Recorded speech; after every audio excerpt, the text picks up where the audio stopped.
Salat itu Bu adalah tiang agama. Barang siapa yang menegakkan salat, maka dia telah menegakkan agamanya. Salat itu Bu adalah pembeda di dunia ini antara yang muslim dengan yang non muslim. Karena kata Rasul, ya, beliau mengatakan bahwasanya al-ahdu alladzi bainana wa bainahum as-salah. Pembeda yang membedakan antara kita yang muslim dengan mereka yang non muslim adalah salat. Faman tarakaha faqad kafar. Maka barang siapa yang meninggalkan salat, barang siapa yang tidak salat, maka sungguh dia telah kafir. Maka di dunia ini dengan salat kita terbedakan. Apakah kita ini muslim ataukah yang non muslim? Pembeda antara kita yang muslim dengan mereka yang non muslim adalah salatnya. Dan seluruh nabi, seluruh rasul yang pernah Allah utus ke muka bumi, semuanya diperintahkan kepada mereka syariat salat.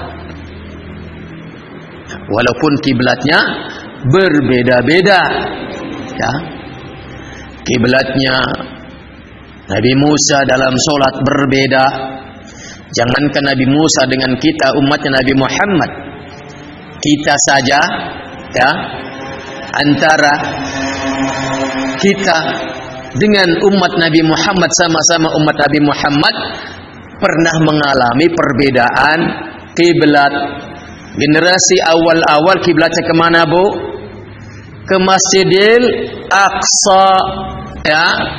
Kemudian dinasakh, dirubah oleh Allah, berganti kepada Masjidil Haram, ya.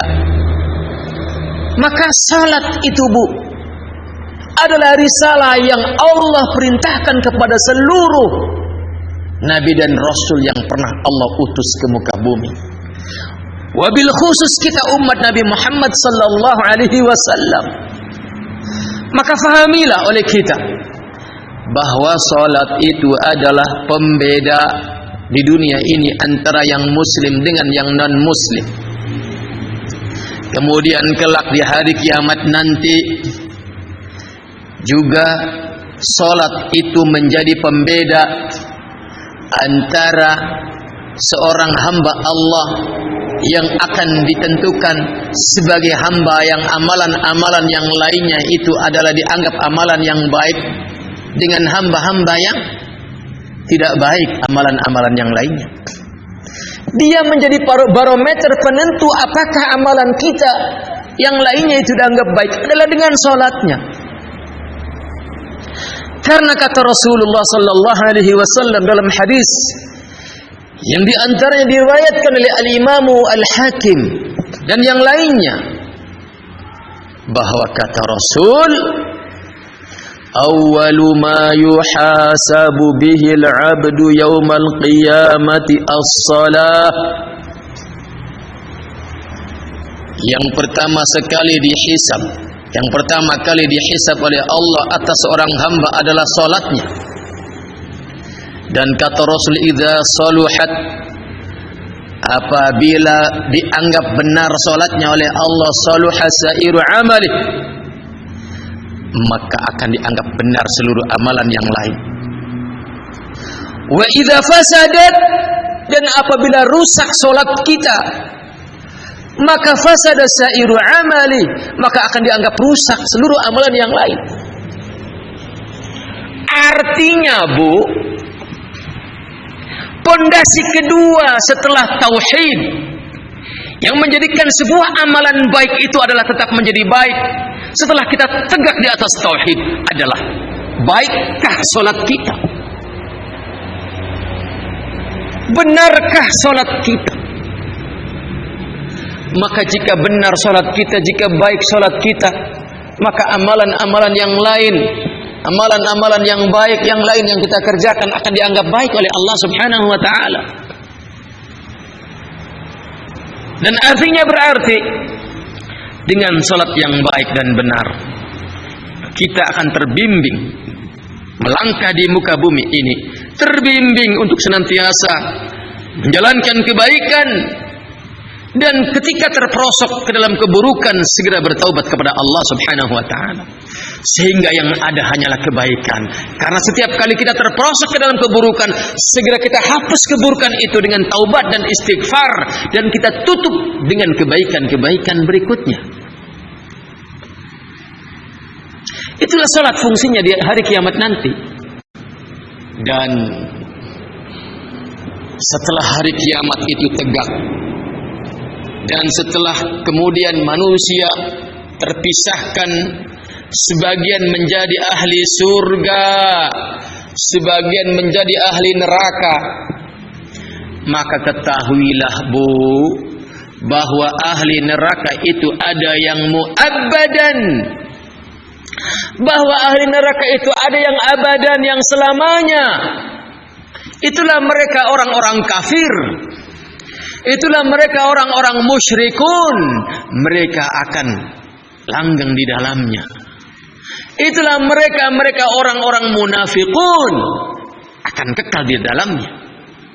Ada lagi ahli neraka yang muaqqatan, dalam waktu-waktu sementara, waktu-waktu tertentu, sesuai dengan apa yang telah ditentukan oleh Allah atas seorang hamba ini. Maka Bu, nanti ahli neraka yang tidak untuk selamanya, ahli neraka yang hanya untuk mampir sesaat, yaitu dari kalangan orang-orang muslim yang ahli maksiat, yang dikehendaki oleh Allah untuk diazab dengan neraka. Maka ketika mereka telah melewati masa tertentu, maka Allah akan perintahkan malaikatnya untuk mengangkatnya dari jurang api neraka, diantas untuk kemudian dibersihkan dan dimasukkan ke dalam surganya Allah Subhanahu wa taala. Maka yang jadi pertanyaan kemudian, bagaimana para malaikat itu turun untuk mengangkat manusia-manusia, bahwa dia adalah ahli neraka yang untuk diangkat karena dia telah habis masa waktunya. Padahal seluruh penghuni neraka itu rusak keadaannya, sulit dikenali. Maka kata Rasulullah sallallahu alaihi wasallam, para malaikat yang turun yang atas perintah Allah akan mengangkat ahli neraka yang telah habis masa berlakunya itu adalah dengan melihat apa?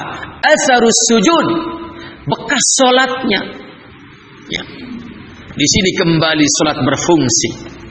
Karena asarus sujud itu, bekas salat orang itu ada tanda-tanda dia ahli salat, maka api neraka tidak bisa menyentuhnya. Api neraka tidak bisa menyentuhnya dan tidak bisa merusaknya. Maka silahkan rusak anggota tubuh yang lain, tetapi asarus sujud dia tidak bisa rusak, bahkan tidak bisa disentuh oleh api neraka. Itulah yang menjadi patokan oleh para malaikat yang akan mengentasnya dari api neraka. Lihat, luar biasa Bu. Ya. Kita berharap jangan sampai ya jadi ahli neraka. Na'udzubillahi minan nar. Kita berlindung kepada Allah dari api neraka. Tetapi kalaupun ada sebagian umat Islam yang menjadi ahli neraka, maka itu untuk sementara apabila dia adalah muslim yang ditandai dengan apa? Dia selalu menegakkan sholatnya. Maka para malaikat akan mudah untuk mengenalinya. Oh, ini adalah orang yang akan saya entas atas perintah Allah, karena dia ada asarus sujudnya yang tidak bisa disentuh oleh api neraka. Luar biasa sholat. Makanya jangan sepelekan sholat. Makanya jangan biarkan anak-anak kita tidak sholat. Jangan biarkan suami-suami ibu tidak sholat. Ya. Jangan biarkan. Kalau ibu membiarkan mereka, itu artinya sama saja dengan tidak sayang kepada mereka. Artinya sama saja ibu sedang menjerumuskan mereka ke dalam kobaran api neraka. Ibu mana yang tega? Ibu mana yang tega menyaksikan anaknya akan disiksa ke dalam kobaran api neraka? Maka jelas tidak akan ada seorang ibu yang tega. Dan buktikan itu dengan cara apa? Jangan membiarkan mereka meninggalkan salat.